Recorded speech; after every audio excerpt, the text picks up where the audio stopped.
Hello friends, welcome to special techno channel. Guys, IOCL यहाँ पर Indian Oil Corporation Limited व vacancy को निकाला गया है। अब यहाँ पर वैकेंसी यदि आप लोग देखोगे अलग अलग डिवीजन में आप लोगों को मिल जाती है, जैसे कि रिफाइनरी डिवीजन में भी वैकेंसी को निकाला गया है एंड यहाँ पर पाइपलाइन डिवीजन में भी वैकेंसी को निकाला गया है। तो यहाँ पे बेसिकली प्रॉब्लम क्या आ रहा है, बच्चों को जो ITI वाले स्टूडेंट्स हैं उन्होंने यहाँ पर क्या देखा है, ओनली पाइपलाइन डिवीजन को देखा है। पाइपलाइन डिवीजन में यहाँ पर उन्होंने अपनी ट्रेड को देखा है कि इलेक्ट्रीशियन में तो सर ओनली 2 पोस्ट हैं एंड फिटर में तो ओनली 2 पोस्ट है, जबकि ऐसा नहीं है। यहाँ पर कुछ अदर पोस्ट हैं, जैसे कि यदि हम लोग बात करें जूनियर इंजीनियर मैकेनिकल में भी फिटर वाले अप्लाई कर सकते हैं, तो उसके लिए क्या एजुकेशनल क्वालिफिकेशन है तो कंप्लीटली डिटेल में हम लोग समझ रहे होंगे। यहाँ पर डिप्लोमा स्टूडेंट्स और ITI स्टूडेंट दोनों के लिए वैकेंसी है। इस वीडियो को यदि आप लोग स्टार्टिंग से लेकर लास्ट तक देखते हो तो डेफिनेटली हर एक सवाल का जवाब आप लोगों को मिल जाएगा, चाहे आप लोगों का एजुकेशनल क्वालिफिकेशन से रिलेटेड हो या फिर एक्सपीरियंस से रिलेटेड हो या आप लोगों का सिलेक्शन प्रोसेस से रिलेटेड हो, एग्जाम सिटी से रिलेटेड हो, तो कंप्लीट इंफॉर्मेशन आप लोगों को मिल जाएगी। तो यहां पर आप लोग देख सकते हो, ये आप लोगों का ऑफिशियल नोटिफिकेशन है। यहां पर देख सकते हो Indian Oil Corporation limited a government of India undertaking. यहां पर आप लोग देखोगे एडवर्टाइजमेंट नंबर आप लोगों को अलग अलग देखने को मिल रहे होंगे, जैसे कि advertisement number refinery division Guwahati की बात करें तो यहां पर आप लोगों को मिल जाता है। बारानुल की बात करें, इस प्रकार गुजरात की बात करें, हल्दिया की बात करें, मथुरा की बात करें, तो अलग अलग जगह पर यहां पर वैकेंसी को निकाला गया है। एंड यहां पर पाइपलाइन डिवीजन में भी अलग से वैकेंसी को निकाला है।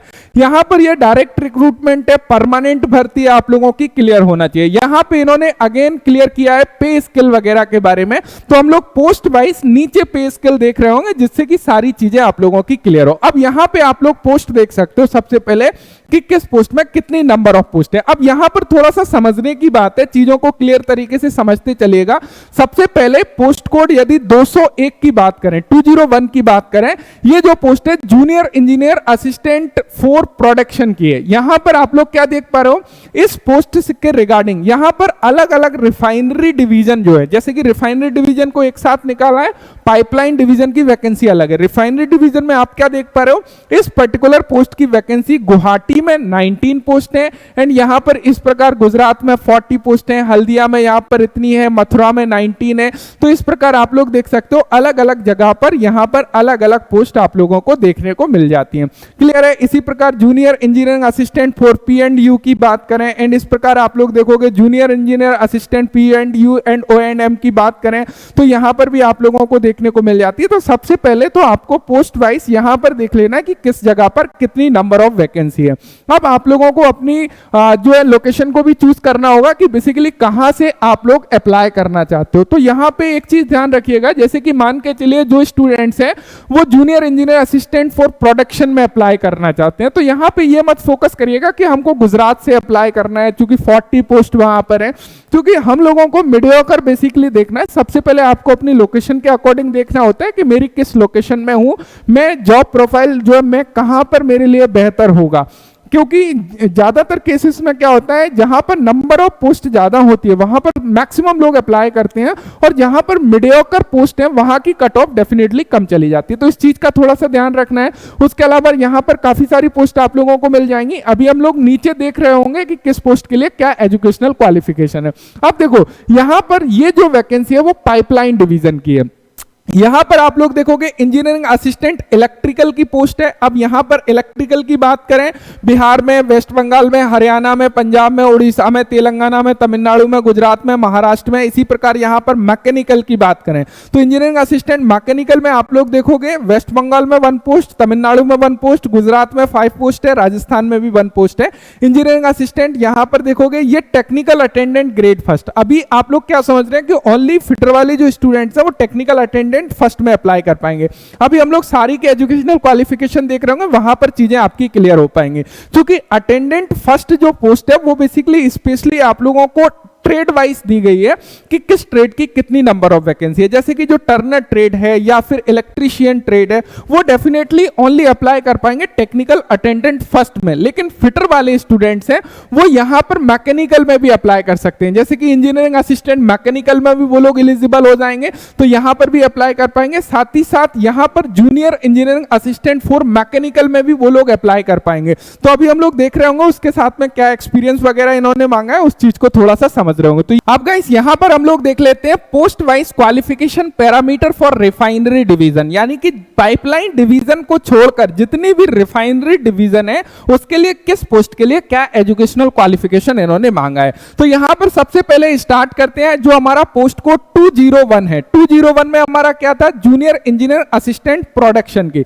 यहां पर बेसिकली इन्होंने क्या क्वालिफिकेशन मांगा है उस चीज को यहां पे देख लेते हैं। यहां पे आप लोग देख पा रहे होंगे इन्होंने क्लियरली बोला है 3 year diploma in chemical engineering and यहां पर प्रोटोकेमिकल इंजीनियरिंग या केमिकल टेक्नोलॉजी या रिफाइनरी एंड प्रोटोकेमिकल इंजीनियरिंग से है, या फिर 3 year BSc maths physics chemistry और इंडस्ट्रियल केमिस्ट्री से है, उस कंडीशन में आप इस पोस्ट के लिए एलिजिबल और अप्लाई कर पाओगे। लेकिन यहां पर इन्होंने क्लियर किया है कि मिनिमम 50% मार्क्स होना चाहिए आप लोगों का, एंड ईडब्ल्यूएस ओबीएस के लिए, ओबीसी के लिए एंड एससी एसटी के लिए यहां पर 5% की छूट दी है।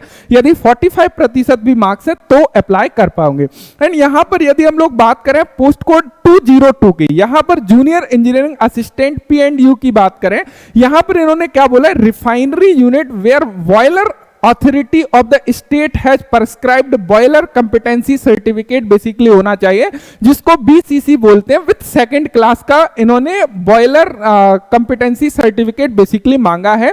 एंड यहां पर 3 year diploma mechanical engineering electrical engineering, यानी कि जिनके पास में जो डिप्लोमा है उसके साथ में क्लियर है along with boiler competency certificate, यानी कि जो बीसीसी सर्टिफिकेट है सेकंड क्लास का वो होना चाहिए, या फिर इसके अलावा national apprenticeship certificate in boiler attendant है तो आप लोग यहां पर अप्लाई कर पाएंगे। ये ध्यान रखिएगा डिप्लोमा वालों के लिए। नेक्स्ट यदि हम लोग देखने लगे junior engineering assistant for P&U and O&M की बात करें, यहां पर 3 year diploma in electrical engineering, diploma in electrical या इलेक्ट्रॉनिक्स इंजीनियरिंग से है तो अप्लाई कर पाएंगे। 50% marks general EWS and OBC के लिए, और जो कैटेगरी वाले स्टूडेंट्स हैं उनके लिए 5% का रिलैक्सेशन है, यानी कि यदि उनके डिप्लोमा में 45% मार्क्स भी है तब भी वो लोग एलिजिबल होंगे। अब देखिए अगली पोस्ट की यदि हम लोग बात करें, junior engineering assistant electrical junior technical assistant 4। अब यहां पर समझने का कोशिश करिएगा, इन्होंने क्या बोला है, 3 year diploma in electrical engineering, diploma in electrical and electronics engineering से किया हुआ है तो अप्लाई कर पाएंगे। सेम 50% मार्क्स जो है आप लोग जो जनरल कैटेगरी या ईडब्ल्यूएस या ओबीसी कैंडिडेट है उनके लिए, और 45% मार्क्स इन केस आप लोग यदि कैटेगरी से बिलोंग करते हो जैसे कि एससी एसटी पीडब्ल्यूडी कैंडिडेट हो। लेकिन यहां पर ध्यान दीजिएगा इस पोस्ट के लिए जो पीडब्ल्यूडी कैंडिडेट के लिए रिजर्व्ड सीट होगी, जब भी जो पीडब्ल्यूडी कैंडिडेट है वो यहां पे एलिजिबल होंगे और अप्लाई कर पाएंगे। नेक्स्ट यदि हम लोग देखने लगा mechanical junior engineering assistant for mechanical की बात करें, इसको थोड़ा सा समझ लीजिएगा, या फिर जूनियर टेक्निकल असिस्टेंट 4 की बात करें, यहां पर देखो 205 पोस्ट को समझिएगा बिकॉज ये महत्वपूर्ण है आप लोगों के लिए। 205 पोस्ट को मैं यहां पर जूम कर लेता हूं। यहां पर जो पोस्ट कोड नंबर 205 है इसमें बेसिकली ये लोग क्या बोल रहे हैं, 3 year diploma in mechanical engineering वाले हैं वो लोग यहां पर अप्लाई कर पाएंगे। और साथ साथ में यहां पर यदि आप लोग देखते हो matric with ITI in fitter trade और minimum 2 year duration with pass class, यानी कि यहां पर क्लियरली क्या बोला गया है, यहां पर क्लियरली आप लोगों से बोला गया है कि यदि आईटीआई फिटर ट्रेड से करी है मिनिमम 2 साल की तो आप यहां पर एलिजिबल है, अप्लाई कर पाएंगे। लेकिन ध्यान दीजिएगा इन्होंने बेसिकली क्या किया है, एजुकेशनल क्वालिफिकेशन में यहां पर ये जो कॉलम दिया है, ये जो टेबल दिया है वहां पर ओनली एजुकेशनल क्वालिफिकेशन दिया है। नीचे इन्होंने एक और टेबल दी हुई है जहां पर एक्सपीरियंस की बात करी हुई है, तो हम लोग नीचे जब जाएंगे वहां पर एक्सपीरियंस भी देख रहे होंगे। अभी फिलहाल एसेंशियल क्वालिफिकेशन क्या मांगा है उसके ऊपर फोकस करते हैं। नेक्स्ट यदि 206 पोस्ट की बात करें, junior engineer assistant for instrumentation या जूनियर टेक्निकल असिस्टेंट 4 की बात करें 206 की, यहां पर 3 ईयर डिप्लोमा इंस्ट्रूमेंटेशन इंजीनियरिंग से या इंस्ट्रूमेंटेशन से या इलेक्ट्रॉनिक्स या इंस्ट्रूमेंटेशन से, इन सभी से किया है, अप्लाई कर पाएंगे। एंड गाइस यदि नेक्स्ट पोस्ट की बात करें 207 में जूनियर क्वालिटी कंट्रोल एनालिस्ट 4 की पोस्ट है। यहां पर जो क्वालिफिकेशन मांगा है उसमें बीएससी विद फिजिक्स केमिस्ट्री या इंडस्ट्रियल केमिस्ट्री एंड मैथमेटिक्स से है, अप्लाई कर पाएंगे। सेम यहां पर रखा गया है जो जनरल कैटेगरी है, ईडब्ल्यूएस ओबीसी कैंडिडेट है उनके लिए यहां पर 50% मार्क्स होना चाहिए। इन केस यदि एससी एसटी या पीडब्ल्यूडी वाले अप्लाई कर रहे हैं उस कंडीशन में 45% मार्क्स भी हैं तो वो चलेगा। Next junior engineering assistant assistant 4 fire and safety की बात करें, यहां पर फायर एंड सेफ्टी को थोड़ा सा समझ लीजिएगा। 208 जो पोस्ट कोड है उसमें बेसिकली इन्होंने क्या बोला है, यहां पर मैट्रिक प्लस सब ऑफिसर्स कोर्स फ्रॉम एनएफएससी नागपुर या फिर इसके इक्विवेलेंट कहीं से भी जो 6 मंथ का फायर ब्रिगेड वगैरह का जो कोर्स होता है ना, वो यदि आप लोगों ने किया है, साथ साथ में valid heavy vehicle driving licence आपके पास में है, तो आप अप्लाई कर पाओगे। लेकिन साथ साथ में कुछ फिजिकल स्टैंडर्ड है उसको मैच करना चाहिए, जैसे कि हाइट आपकी मिनिमम 165 सेंटीमीटर होना चाहिए, relaxable by 5 centimetre in case of यदि आप लोग इस एरिया से बिलोंग करते हो, उस कंडीशन में आपको 5 सेंटीमीटर की छूट भी मिलेगी। चेस्ट की बात करें 81 सेंटीमीटर एंड फुला के आपकी 86 सेंटीमीटर होना चाहिए एक्सपेंड करने के बाद में।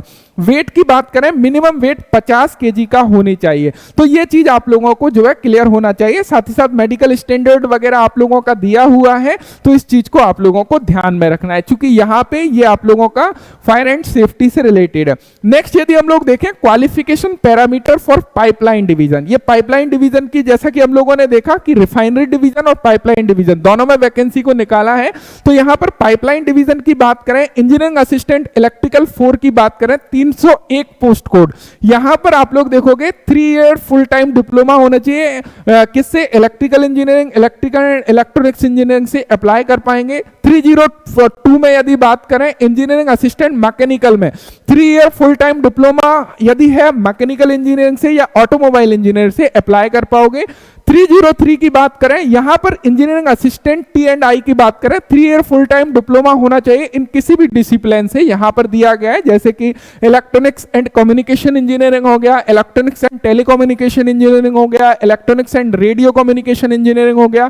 इन किसी से भी यदि आप लोगों ने डिप्लोमा किया है आप अप्लाई कर सकते हो। एंड गाइस जो नेक्स्ट पोस्ट है technical attendant first grade first 401 जिसका पोस्ट कोड है, ये ITI स्टूडेंट्स के लिए बेसिकली पोस्ट है। यहां पर इन्होंने क्लियर किया है 10th पास होना चाहिए और ITI यदि आप लोगों की कंप्लीट है, electrician, electronic mechanic, fitter, instrument mechanic, इन किसी भी ट्रेड से यदि आपने ITI किया है तो आप जो है अप्लाई कर पाओगे किस पोस्ट के लिए? टेक्निकल अटेंडेंट ग्रेड फर्स्ट की। यहां पर ध्यान दीजिएगा, इन सभी ट्रेड वाले एक पोस्ट में अप्लाई कर पाएंगे और सभी का पेपर कॉमन आता है। जैसे कि पिछली बार जो पाइपलाइन डिवीजन की वैकेंसी आई थी वहां पर हम लोगों ने कंप्लीट प्रिपरेशन कराई थी और वहां पर आप लोगों को एक टेस्ट सीरीज दी थी जो आप लोगों के लिए काफी फायदेमंद हुई थी। वो same test series special techno Android application पर अवेलेबल है। तो जो भी स्टूडेंट्स यदि टेक्निकल अटेंडेंट ग्रेड फर्स्ट में अप्लाई कर रहे हैं डेफिनेटली उसको चेकआउट कर सकते हैं। तो यहां पे फोकस क्या करना है, इसका एक पर्टिकुलर सिलेबस होता है, उस सिलेबस की वीडियो भी मैं लेके आ जाऊंगा। वो सिलेबस से आपका पूरा क्वेश्चन पूछे जाते हैं, उसमें ज्यादातर जो पोर्शन इंक्लूड होता है वो आप लोगों का वर्कशॉप कैलकुलेशन एंड साइंस से इंक्लूड होता है, यानी कि किसी भी ट्रेड के पर्टिकुलर क्वेश्चन यहां पे नहीं पूछे जाते हैं।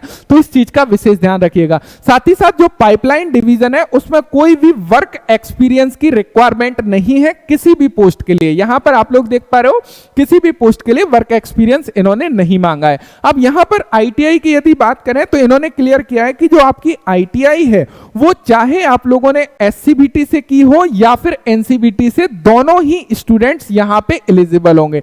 मैं किसकी बात कर रहा हूं, यहां पे आप जो है किसी भी पोस्ट में अप्लाई कर रहे हो जहां पे फिटर ट्रेड या फिर अदर ट्रेड ITI मांगा है वो आपकी चाहे SCBT से हो NCBT से हो अप्लाई कर पाओगे। यहां पर क्लियर बोला है regular full time ITI fitter of minimum 2 year duration recognised by NCBT या SCBT आप जो है अप्लाई कर सकते हो, राइट। यहां पे जूनियर इंजीनियर असिस्टेंट 4 की बात करी गई है। साथ ही साथ यदि आप लोग टेक्निकल अटेंडेंट में भी अप्लाई कर रहे हो पाइपलाइन डिवीजन में, वहां पर भी यदि आपने SCBT से ITI किया है तो डेफिनेटली आप लोग अप्लाई कर पाओगे। अब थोड़ा सा हम लोग चलते हैं, यहां पे कुछ अदर इंपॉर्टेंट क्वालिफिकेशंस के पैरामीटर वगैरह दिए गए हैं, तो आप चाहो तो इसको देख सकते हो। यहां पर वर्क एक्सपीरियंस दिया गया रिफाइनरी डिवीजन के लिए, तो किस पोस्ट के लिए कितना वर्क एक्सपीरियंस रिक्वायरमेंट है उसको समझ लीजिएगा। अब यहां पर हम लोगों ने रिफाइनरी डिवीजन में देखा था 201 post junior engineer assistant production का। यहां पर वर्क एक्सपीरियंस की यदि हम लोग बात करें तो थोड़ा सा समझिएगा, minimum 1 year of post qualification work experience की आवश्यकता होगी, जिसमें ऑपरेशन ऑफ पंप हाउस में आप लोगों ने काम किया हो, फायर हीटर कंप्रेसर का काम किया हो, या यहाँ पर डिस्टिलेशन कॉलम, रिएक्टर हो गया, हीट एक्सचेंजर, ईटीसी, इन किसी में से भी यदि आपका एक्सपीरियंस है 1 ईयर का, आप जो है अप्लाई कर पाओगे। Junior engineering assistant for P&U की बात करें, यहाँ पर कोई भी एक्सपीरियंस रिक्वायरमेंट नहीं है।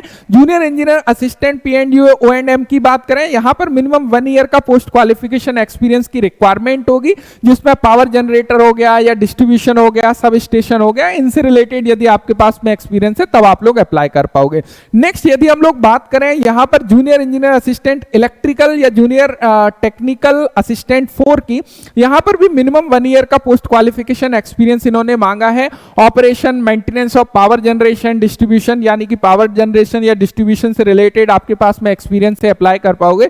यहां पर जूनियर इंजीनियर असिस्टेंट मैकेनिकल, यहां पर फिटर ट्रेड वालों को भी एलिजिबल किया है 205 में, लेकिन उसके साथ में इन्होंने क्लियर किया है कि मिनिमम 1 ईयर का पोस्ट क्वालिफिकेशन एक्सपीरियंस आपके पास में होना चाहिए। मेंटेनेंस या overhauling of rotary equipment such as compressor हो गया, गैस हो गया, स्टीम टरबाइन हो गया, बॉयलर कॉलम्स हो गया या वॉल्व्स हो गया, पंप हो गया, मैकेनिकल सील हो गया, यानी कि जो भी इन्होंने बोला है कि रोटरी इक्विपमेंट है उससे रिलेटेड यदि आपके पास में एक्सपीरियंस है आप यहां पे अप्लाई कर पाओगे। जूनियर इंजीनियरिंग असिस्टेंट इंस्ट्रूमेंटेशन या जूनियर टेक्निकल असिस्टेंट 4 की बात करें, यहां पर भी minimum 1 year post qualification experience मांगा है। मेंटेनेंस ऑफ मॉडर्न इंस्टॉलेशन या कंट्रोल सिस्टम लाइक DCS या PLC, ये तो यहां पे आप लोग देख सकते हो, उससे रिलेटेड एक्सपीरियंस होना चाहिए। Junior engineering assistant fire and safety की बात करें, मिनिमम 1 ईयर और पोस्ट क्वालिफिकेशन वर्क एक्सपीरियंस मांगा है। फायर एंड सेफ्टी सेटअप जो करते हैं या फायर एंड सेफ्टी से रिलेटेड आप लोगों ने कहीं पर वर्क किया है तो उससे रिलेटेड यदि आपके पास में एक्सपीरियंस है तो आप लोग अप्लाई कर पाओगे। यहां पर कुछ इंपॉर्टेंट नोट दिया गया रिलेटेड टू वर्क एक्सपीरियंस, जैसे कि इन्होंने बोला एक्सपीरियंस सर्टिफिकेट हो या फिर कॉपी ऑफ ऑफर लेटर हो, ज्वाइनिंग लेटर हो, तो उससे रिलेटेड हम लोग पता कर पाए कि आपका जो एक्सपीरियंस का ड्यूरेशन है वो बेसिकली कितना है, तो वो आप लोगों को यहां पे देना होगा। अब गाइस यहां पर यदि हम लोग एज लिमिट की बात करें तो आप लोगों का जो एज लिमिट है वो 18 से लेके 26 साल रखा गया है, लेकिन मैक्सिमम एज लिमिट में आप लोगों को रिलैक्सेशन मिल जाएगा यदि आप लोग कैटेगरी से बिलोंग करते हो। नेक्स्ट यदि हम लोग बात करें यहां पर रिलैक्सेशन का कॉलम दिया गया है, यदि आप लोग SC/ST कैंडिडेट हो तो 5 ईयर का रिलैक्सेशन मिलेगा, OBC नॉन क्रिमिलियर कैंडिडेट हो तो 3 ईयर का रिलैक्सेशन आप लोगों को देखने को मिल जाएगा। नेक्स्ट यहां पे काफी सारे रिलैक्सेशन और मिल जाएंगे, जैसे कि एक्स सर्विसमैन है उनके लिए अलग से होगा, एंड PWBD कैंडिडेट के लिए अलग से रिलैक्सेशन यहां पर देखने को मिल जाएगा। नेक्स्ट यहां पर चलते हैं, एक्स अप्रेंटिस वालों के लिए भी कुछ रिलैक्सेशन इन्होंने दिया है तो वो लोग भी यहां पर देख सकते हैं। यहां पे टोटली इन्होंने क्लियर किया हुआ है, यहां पे एक टेबल दी हुई है और यहां पे क्लियरली मेंशन किया हुआ है कि किस पोस्ट के लिए, किस कैटेगरी के लिए कितना एज तक वो लोग अप्लाई कर पाएंगे। तो यहां पर आप लोग इस कॉलम को देख सकते हो, इससे एज से रिलेटेड जो भी क्राइटेरिया है वो आप लोगों का डेफिनेटली क्लियर हो जाएगा। अब गाइस हम लोग समझ लेते हैं सिलेक्शन मेथोडोलॉजी को, जो कि सबसे ज्यादा महत्वपूर्ण है कि आप लोगों का सिलेक्शन बेसिकली किस प्रकार किया जाएगा। तो यहां पर इन्होंने कंप्लीटली क्लियर किया है कि आप लोगों का जो सिलेक्शन प्रोसेस है वो CBT एग्जाम यानी कि कंप्यूटर बेस्ड टेस्ट, एंड उसके बाद में आप लोगों का स्किल टेस्ट या physical test according to post wise लिया जाएगा। और ये जो भी स्किल टेस्ट होगा या फिर आप लोगों का फिजिकल टेस्ट होगा वो ओनली क्वालिफाइंग नेचर का होगा। फाइनल सिलेक्शन आप लोगों का कंप्यूटर बेस्ड टेस्ट के ऊपर ही आधारित होगा। यहां पर कंप्यूटर बेस्ड टेस्ट के बारे में इन्होंने क्लियर किया है, जो आप लोगों का CBT एग्जाम हम लोग लेने वाले हैं उसमें टोटल 100 प्रश्न आप लोगों से पूछ रहे होंगे। प्रत्येक प्रश्न के लिए आप लोगों यदि करेक्ट आंसर दे तो 1 मार्क्स आप लोगों को मिल रहा होगा। टोटल जो टाइम मिलेगा वो 120 मिनट का समय आप लोगों का मिल रहा होगा। एंड यहां पर इन्होंने क्लियर किया है जो CBT एग्जाम होगा वो अलग अलग डिसिप्लिन के लिए मे बी सेम डे में 1 to 3 सेशन में कंडक्ट किया जा सकता है। In case the CBT is conducted in more than 1 session for the same post, तो उस कंडीशन में इन्होंने बोला है कि नॉर्मलाइजेशन हम लोग करेंगे। नॉर्मलाइजेशन के बारे में एक पैराग्राफ में इन्होंने कंप्लीटली क्लियर किया है कि किस प्रकार नॉर्मलाइजेशन किया जाएगा। नेक्स्ट यहां पर हम लोगों को जो 100 प्रश्न पूछ रहा होगा उसमें से जो 75 प्रश्न होंगे वो सब्जेक्ट नॉलेज के होंगे, एंड यहां पर अनदर 15 क्वेश्चन मैथमेटिक्स के पूछ रहा होगा एंड जो जनरल अवेयरनेस के वो 10 क्वेश्चन पूछ रहा होगा, यानी कि मैक्सिमम क्वेश्चन आप लोगों के ट्रेड थ्योरी से लिए जाएंगे। अब ध्यान दीजिएगा, जो टेक्निकल अटेंडेंट ग्रेड फर्स्ट में अप्लाई कर रहे हैं वहां पर ट्रेड थ्योरी का मतलब ये नहीं है कि यदि आप लोगों ने फिटर ट्रेड में अप्लाई किया है तो फिटर ट्रेड थ्योरी आएगी। ट्रेड थ्योरी का इन्होंने अपना सिलेबस लॉन्च किया है, उसको हम लोग आगे डिस्कस करेंगे नेक्स्ट वीडियो में। हालांकि पहले जो पाइपलाइन डिवीजन की वीडियो वैकेंसी आई थी वहां पर मैंने डिटेल में क्लियर किया था और इन्होंने ऑफिशियली पब्लिश भी किया था, उसी से रिलेटेड सारे क्वेश्चन आते हैं। वहां पर ज्यादातर वर्कशॉप कैलकुलेशन एंड साइंस का पोर्शन होता है या फिर जो ट्रेड थ्योरी होती है वो कॉमन चैप्टर से रिलेटेड होती है। नेक्स्ट यदि बात करें, इन्होंने बोला है कि ऑल क्वेश्चंस होंगे वो ऑब्जेक्टिव मल्टीपल चॉइसेस क्वेश्चन होंगे and English Hindi both language में होगा, कोई भी नेगेटिव मार्किंग आप लोगों की नहीं होगी। एग्जाम सिटी आप लोगों को नीचे मेंशन करी है, तो अभी हम लोग एग्जाम सिटी के बारे में भी देख रहे होंगे। सो आई होप मुझे क्लियर है कि ये चीज आप लोगों को क्लियर हो गई एग्जाम से रिलेटेड। एंड यहाँ पे यदि हम लोग नेक्स्ट देखें, यहाँ पे जो अदर इंपॉर्टेंट चीज है आप लोगों के लिए, यदि हम लोग वो देखने लगे, यहाँ पर पे स्केल वगैरह थोड़ा सा हम लोग नीचे देखते हैं कि क्या कुछ पे स्केल ये लोग दे रहे हैं, वो हम लोग समझ लेंगे। एंड यहाँ पर आप लोग देखोगे आप लोगों को मिल जाता है जो टेंटेटिव सिटीज है, एग्जाम सिटीज है, कहाँ कहाँ पर आपका एग्जाम हो सकता है। तो विशाखापट्टनम हो गया एंड यहाँ पर काफी सारी सिटी बेसिकली दी गई है, तो जो 30 सिटी हैं वहां पर आप लोगों का एग्जाम जो है कंडक्ट किया जाएगा। तो अब जब आप लोग एप्लीकेशन फॉर्म को फिल करोगे वहां पर आप लोगों से ये चीज जो है मांगी जाएगी, राइट। एंड गाइस यहाँ पर जो भी गर्ल स्टूडेंट है या वुमेन स्टूडेंट्स हैं उनको क्लियर होना चाहिए, वो हर पोस्ट के लिए एलिजिबल नहीं है। यहाँ पर स्पेशली रिफाइनरी डिवीजन की हम लोग बात कर रहे हैं। रिफाइनरी डिवीजन में जो भी गर्ल्स अप्लाई करना चाहती हैं उनको यहाँ पे क्लियर किया गया है, no women is permitted to work in और allowed to enter any building in which generation of gas from dangerous petroleum, जो भी है एलपीजी स्टोर्स वगैरह है वहां पर इनको फैक्ट्री एक्ट के अकॉर्डिंग जो है परमिशन नहीं मिलती है, या फिर अकॉर्डिंग टू शिफ्ट में जैसे कि 6 PM के बाद में 7 PM के बाद में वो लोग वर्क नहीं कर सकते। तो इस प्रकार ये फैक्ट्री एक्ट है, इसीलिए यहां पर जो कुछ पोस्ट है वहां पर उनको अलाउ नहीं किया गया है। तो वो कौन कौन सी पोस्ट के लिए एलिजिबल है यहां पर अगेन उन्होंने क्लियर किया है। यदि आप लोग ऊपर देखोगे यहां पर इन पोस्ट को मैं उन डेफिनेटली कंसीडर कर सकते हैं, जैसे कि जूनियर इंजीनियरिंग असिस्टेंट इलेक्ट्रिकल में अप्लाई कर पाएंगे, जूनियर इंजीनियरिंग असिस्टेंट मैकेनिकल में, जूनियर इंजीनियरिंग असिस्टेंट इंस्ट्रूमेंटेशन में, ये 3 पोस्ट में अप्लाई कर सकते हैं। बाकी की जो पोस्ट हैं उन पोस्ट में जो है गर्ल डेफिनेटली अप्लाई नहीं कर पाएंगे, तो इस चीज का विशेष जो है ध्यान दीजिएगा। हाउ टू अप्लाई की यदि हम लोग बात करें तो यहां पर आप लोगों को ऑनलाइन अप्लाई करना होगा एंड आप लोगों के पास में valid email ID and valid mobile number basically होना चाहिए। देन यदि हम लोग देखें इंपॉर्टेंट डेट के बारे में, तो इंपॉर्टेंट डेट यहां पर आप लोगों को क्लियर किया है। जो आप लोगों के फॉर्म स्टार्ट होंगे 22 जुलाई 2024 से होंगे एंड आप लोगों की जो लास्ट डेट होगी 21 अगस्त 2024 लास्ट डेट होगी। तो इस बात का विशेष आप लोगों को ध्यान रखना है। सो आई होप आप लोगों को क्लियर हो गया होगा ऑल इंफॉर्मेशन। यदि फिर भी आप लोगों को कुछ भी डाउट लगता है तो डेफिनेटली नीचे कमेंट कर सकते हो। हालांकि इसके सिलेबस की वीडियो मैं अलग से लेकर आऊंगा जहां पर हर इंफॉर्मेशन आप लोगों को क्लियर होगी। तो मुझे उम्मीद है कि आप लोगों को वीडियो से इंफॉर्मेशन मिली होगी। यदि वीडियो से इंफॉर्मेशन मिली है तो डेफिनेटली एक थम्स अप करके जरूर जाइएगा। Thank you so much video देखने के लिए। Thanks for watching and bye bye. यदि आप ITI स्टूडेंट्स हैं और technical exam like Indian ordnance factory, railway, DRDO, ISRO, NCL की प्रिपरेशन कर रहे हो तो स्पेशल टेक्नो एप्लीकेशन को डाउनलोड कर सकते हो। यहाँ पर कोर्सेज अवेलेबल हैं फिटर, टर्नर, मशीनिस्ट, इलेक्ट्रीशियन की। इनकी मदद से आप अपने एग्जाम को क्रैक कर सकते हो।